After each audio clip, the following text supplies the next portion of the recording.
Hi guys, so what's up? Ayun nga, kakatapos ko lang mag-exam kanina para ma-convert yung aking driver's license, yung aking driver's license ko sa Pinas.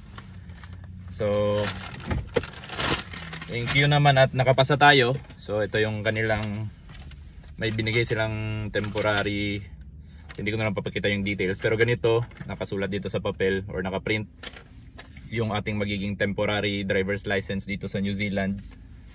And ayun nga, dumaan lang ako dito sa KFC. Ayan, bumili ako ng makain dahil nagutom na ako. So anong oras na kasi? Galing sa farm namin, so mga 30 to 35 minutes yung biyahe papunta doon sa kung saan ako mag-exam, magpapa-convert ng driver's license. So ngayon time check is 2:27 na. Hindi pa ako nagla-lunch, so breakfast lang yung ano. So bumili lang ako ng KFC, itong twister nila. So yung mga fast food dito sa New Zealand ay walang rice, so hindi tayo makakapag rice. Dadalhin ko na lang yan sa bahay para yun, habang magre-relax ako ay kakainin ko na lang yung aking snack. So yun nga guys, yung kinailangan lang kanina para makapag-convert tayo ng driver's license from Philippines driver's license to New Zealand. Yung pinakita ko lang kanina doon is yung aking passport, driver's license, and may form silang ibibigay sa inyo para yun yung i-fill up nyo para ma-convert ninyo yung inyong driver's license kung sakali man. Then magte-take kayo ng exam na may 35 questions lang naman. Pero may ano naman tayo, may mga reviewer naman sila online, pwede nyong pag-aralan yun bago kayo mag-take ng exam. Then merong eye test and yun, picture lang para sa driver's license. Then after 1 week nun ay ipapadala na lang nila or i-mail na lang nila yung license card mo kung saan yung address mo dito sa New Zealand. So ayun nga, yung first day ko is dapat kasi scheduling or magpapa-appointment ka. Sabi nila ng mga kasama ko, magpapa-appointment ka muna bago ka makapag-take ng exam. So ayun, dahil one off lang kami ngayon, calving season, so pinuntahan ko ngayon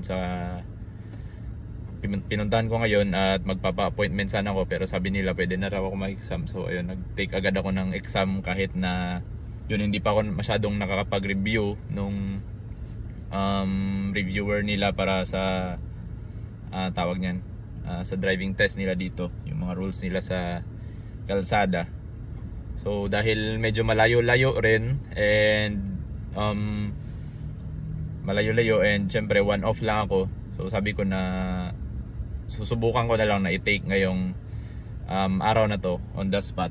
So ayun, first take ko, bumagsak ako. Ang kailangan mo lang kasi sa 35 questions dapat may 3 mistakes ka lang.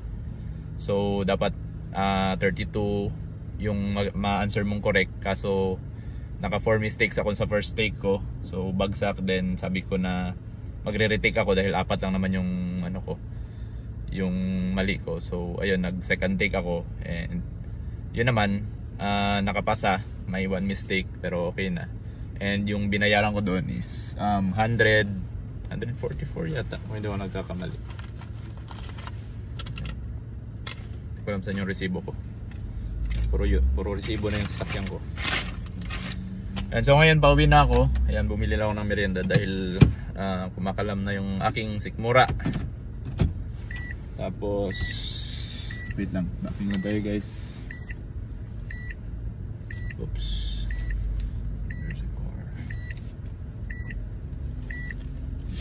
Tayo sa exit.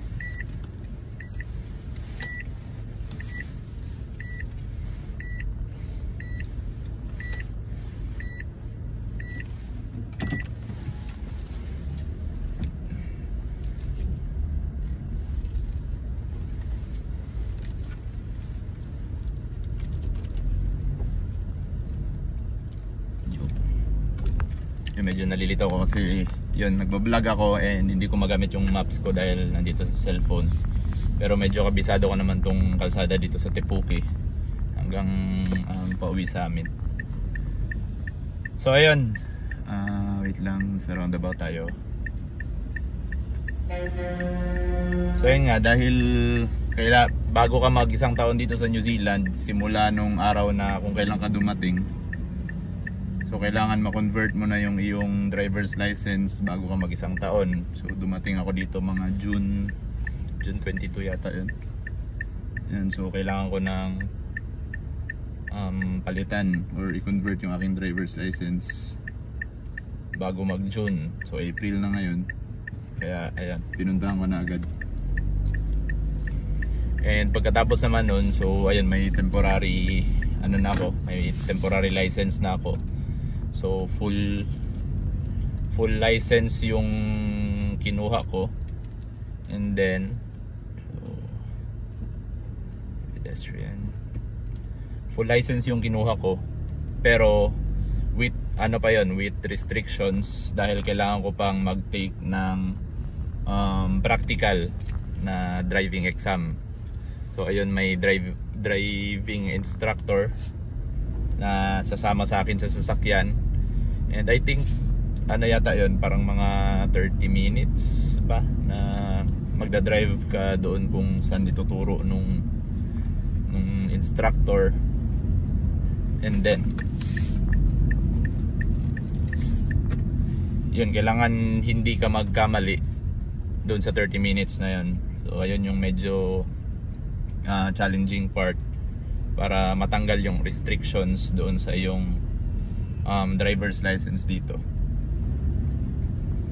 And then nga, dahil so nabili ko yung sasakyan last month ba yun? Parang nakalimutan ko nung date nung kinuha ko tong sasakyan.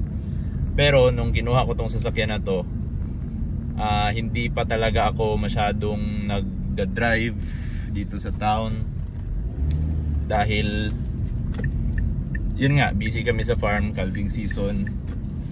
And yun, kinakabahan nga ako dahil syempre sa Pinas magkaiba yung yung driving lane natin. So dito sa New Zealand is yung manibela namin is nasa right side, while sa Pinas naman is sanay ako na dito sa left side. So yung lane din na ginagamit natin is magkabila, kumbaga nagkapalit rin. So medyo tricky siya kung bago ka pa lang dito. And especially yung nakakalito is yung paggamit ng roundabout. Yung roundabout, kumbaga yung sa atin yung round ball, yung paikot-ikot na ganun. Ayun, so dito kailangan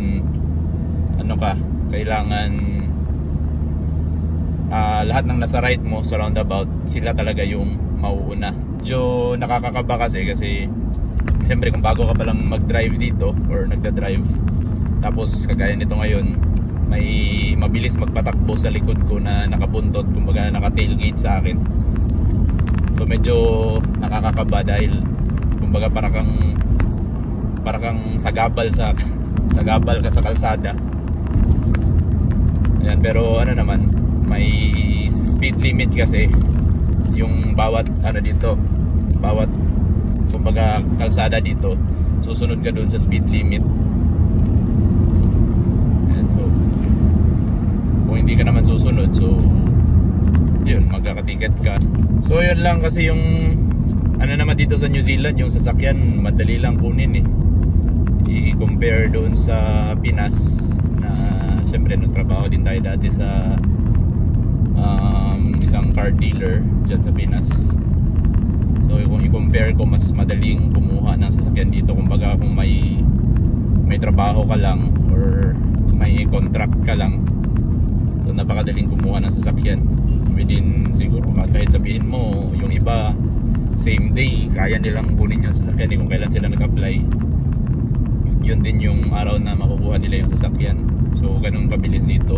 Yun nga, ilang buwan na rin ako dito sa New Zealand, pero yun, nag-a-adjust pa rin ako, especially dito sa pag-drive sa kalsada nila sa New Zealand, dahil may mga kalsada rin na medyo tricky or nakakalito yung mga rules nila.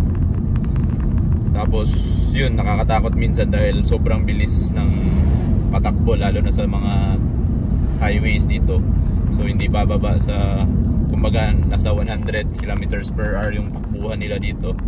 Pero kapag nasa mga town ka naman, mga 50, ganun, bahan pa rin ako sa kinakabahan pa rin ako sa pagmamaneho dito. Kaya nun, nagmamadali. So may tractor kasi sa harapan ko. Hindi ko ma-switch yung camera. May tractor sa harapan ko, and yun, ayaw ko mag-overtake dahil nga hindi pa tayo sanay sa kalsada dito sa New Zealand, and mabibilis yung takbo. So dapat dito sa kalsada na to is 100 kilometers per hour yung speed limit. Overtake tayo, guys.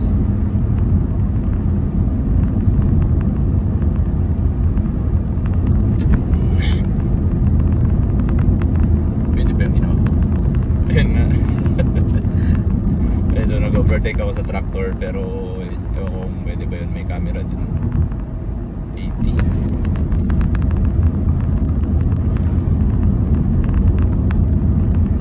So yun, kung sakali naman na lumampas ka doon sa speed limit, for example dito 100 kilometers per hour tong kalsada na to, and lumampas ako doon, so may mga camera dito pero hindi ko sigurado kung maasan yung mga locations ng ibang camera. Pag na timing na yun, napicturean ka ng mga camera na yun, tawag namin doon is love letter eh. So makatanggap ka ng love letter, and yung bayad yata nun is $80. Kaya na lang bahala mag-convert kung magkano yun, pero yun yung pagkakalam ko. Yun nga, yung kasama ko rin, kasama ko siya kumuha ng sasakyan niya, sinama ko siya dun sa Auckland. So nung pauwi siya dun sa farm nila, nagkataon siguro na lumampas siya ng konti dun sa speed limit. Ayun, so first day ng, or second day, dahil natulog siya sa farm ko nung araw na kinuha namin yung sasakyan niya. So pagka second day umuwi siya, ayun, so napasobra siguro yung bilis ng takbo niya doon sa hindi ko naalaman ng lugar yun. And ayun, nakatanggap nga siya ng love letter, and sinabi niya sa akin, then ayun, ano daw, $80 yung siningil sa kanya. So kung i-convert mo yun, medyo malaki-laki rin, so sayang din yun. Let's go. And medyo naglalag ako kapag dumadaan ako sa roundabout dahil yun nga, medyo tricky and nakakakaba, pero siguro masasanay rin katagalan. Pansin nyo, hindi tayo masyado nakakapag-upload dahil yun nga, calving season kami, dahil yung farm namin is split calving. So may natira pa kaming mga 180 plus na cows na hindi pa nanganganak. Yan, sobrang busy talaga pag calving dito sa calving season dito sa New Zealand. So medyo pagod na rin pag uwi, so hindi na ako nakapag-edit, pero may mga videos naman ako na nakukunan while nagka-calving season kami. Pero yun nga, hindi ko siya, dahil hindi naman tayo magaling talaga na vloggerist, so hindi ko siya na-edit agad, or hindi ko alam kung anong gagawin ko para mapaganda ko yung mga videos na yun, or masunod-sunod ko kung ano bang explain ko doon. Pero siguro kapag sa sunod, kapag lumuwag-luwag na yung schedule, siguro makakapag-upload na tayo ulit ng mga videos. And yun nga, gusto ko nga sanang i-upload yung isang video, kaso ayun, dapat ngayon nagre-relax ako ngayon, kaso kailangan ko na talagang pumunta doon sa, or ipa-convert yung driver's license ko. So hindi din ako nakapag-edit ngayon, so maybe next week try ko mag-edit, so, para makapag-upload ulit tayo ng mga farm videos dito sa New Zealand, dairy farming. So yun guys, focus muna ako sa pagdadrive, and pauwi na kasi ako. Magpapahinga ng konti dahil isang araw lang yung rest day ko ngayong calving season. So dapat lubos-lubosin ko yung pahinga. So umuwi na ako na maaga para may oras pa na makapagpahinga, dahil maaga rin ako umalis kanina sa bahay. So yun guys, see you sa mga upload ko. Sorry kung hindi masyado tayo nakapag-upload ng mga farming videos ngayon. So ingat kayo lagi, and good luck. Peace.